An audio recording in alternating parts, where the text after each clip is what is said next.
This is electromagnetic induction, question number 43 in Build Up Your Understanding from the book Pathfinder.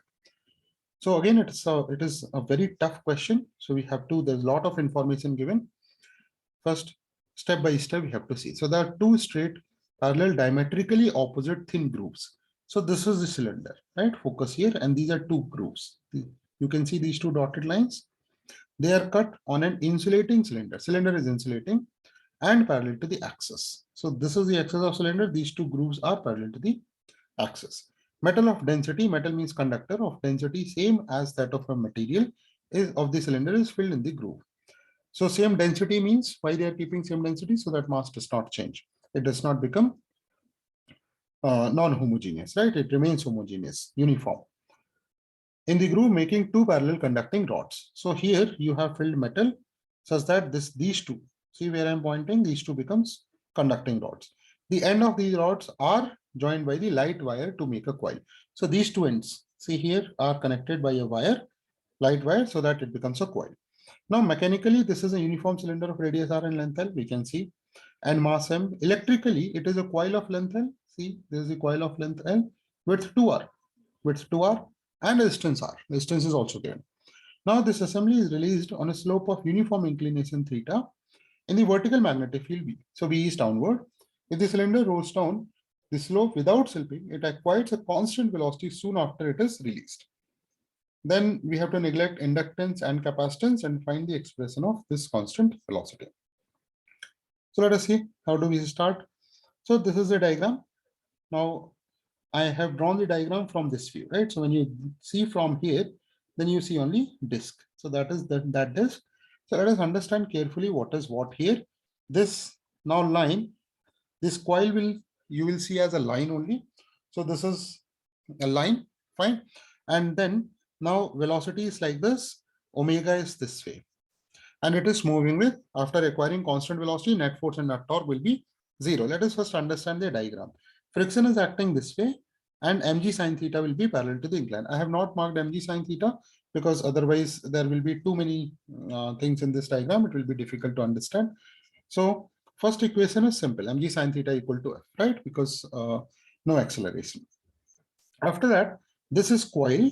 So this is the area vector. Area vector will be along this. See, this line is not parallel to the incline, right? The coil is, this is rotating, so the orientation of coil will keep changing. And that is why this is the area vector. So let me write also here, this is the area vector, this line, and the magnetic field is down. Now what's alpha here? Alpha is the angle between magnetic field and area vector of the coil, right? And it is rotating and moving, V equal to r omega once it has acquired the constant velocity.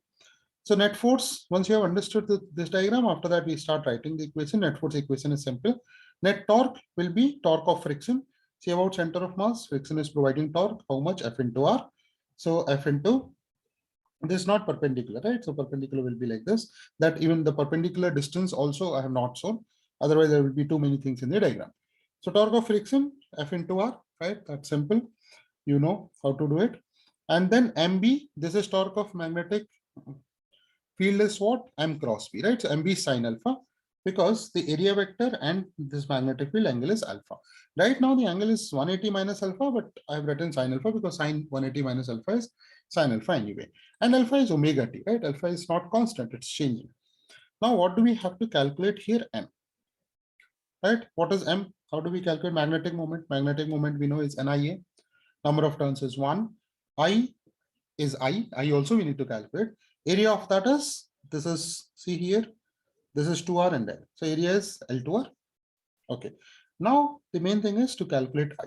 So for calculating I, what I'm going to do now, I will use, since it is translating and rotating both, so motional EMF will be little complicated. There will be too many terms. So I'll use the Faraday's law in the simplest form, E equal to d phi by dt.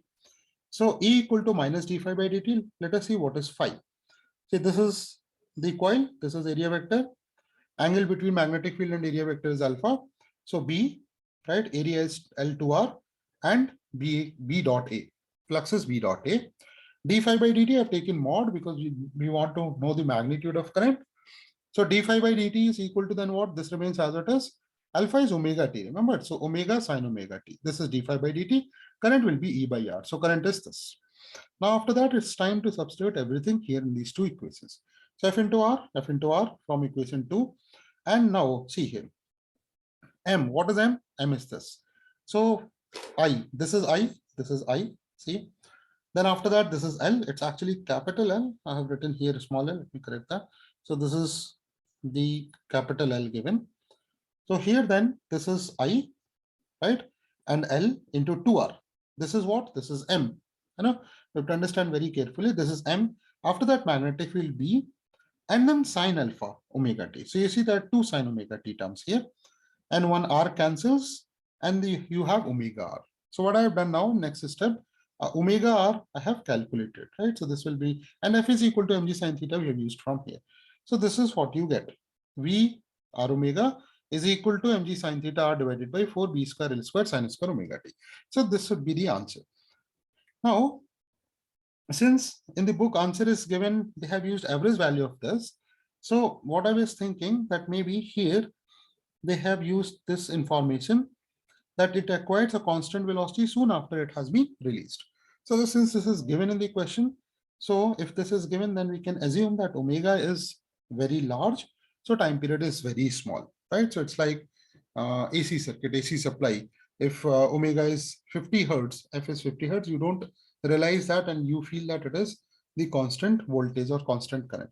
So this change is happening so very fast, we cannot take the average value of this, right? So if you take the average value of this, then you get this as B.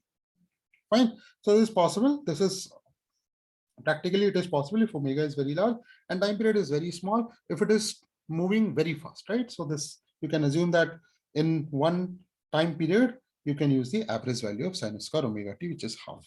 Then you get this as the velocity, right?